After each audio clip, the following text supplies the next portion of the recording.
Hey guys, welcome back to my channel. Today I'm going to do a brow routine. I've been meaning to do this for a while. I hope you guys enjoy. It's a very natural look, which I really like.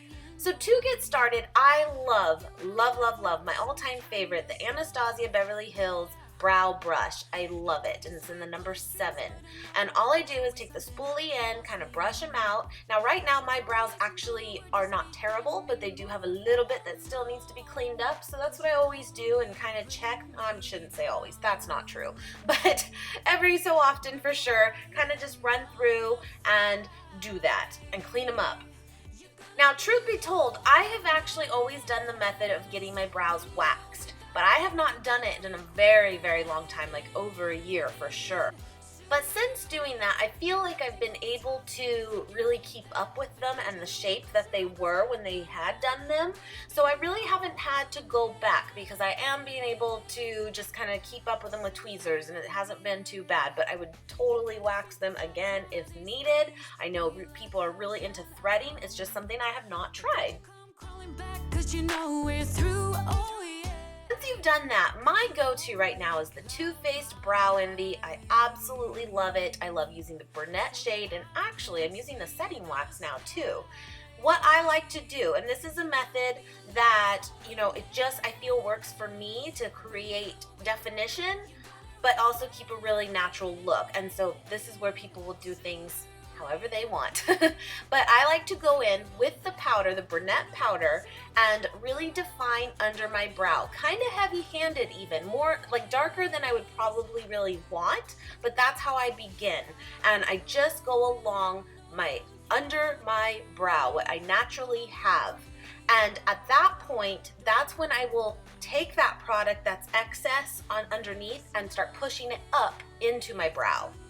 Then I will do the identical thing on top, and I'm going to go again a little heavy-handed, and then I'm going to start pushing that downward, and it's just going to really create that definition. Even though I'm still using a powder, I absolutely love the Brow Wiz from Anastasia Beverly Hills as well. And I still kind of do the same method when I do use that pencil, but I feel that this still will create a more natural look.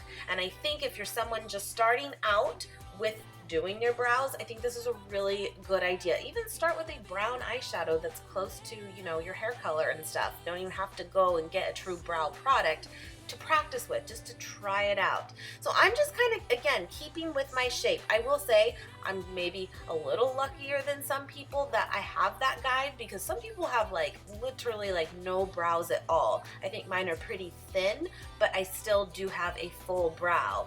And so that helps me. That makes my guide for me. On the end, of course, it's a little bit thinner than I would like. So I do you'll see, I kind of do make it maybe a little bit thicker, but I feel it still blends well. After finishing it up, this is what I have on the side, and you can see the comparison. It is really a huge difference. It really is. And I'm wearing very light makeup today because I really want to just emphasize the brow.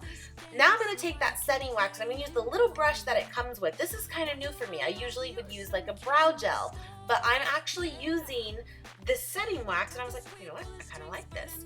And I'm just going over some areas that I know where my hair likes to flake up or move on me. Some people will not have this problem at all, or some people will definitely need to use this.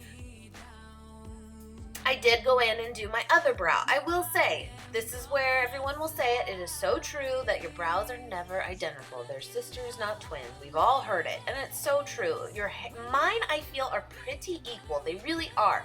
My problem is that the hair, especially in closest to the bridge of my nose, is very, it grows in differently. I feel like it's pretty even, but some grows to the side, some grows up. So that's where my struggle is. But just do your best to make a match, and I think you'll be surprised that yes, you could nitpick it to death. You really could, and be like, oh, it's not perfect. But I think at the end of the day too, when you're going for a more natural look, I don't think it really matters, and I think being close is good enough. Now, sometimes I'll go in, I would kind of recommend doing this before putting the setting wax, but if they're maybe a little too dark for you like you're just not comfortable with it, you can kind of go in with your spoolie again and kind of run through it, and that will take some of the excess product that may be in there and just kind of make it a little more natural for you. Guys, I hope you enjoyed this.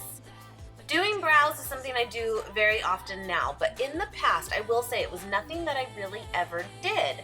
But I do think now, looking at pictures or looking at looks that I have come up with when I have not done my brows to actually doing them, even lightly, is such a big difference. And so I'd highly recommend playing around with it, even very lightly. Thank you guys so much for watching as always. Please subscribe if you have not already, and I will see you guys very soon. Mwah!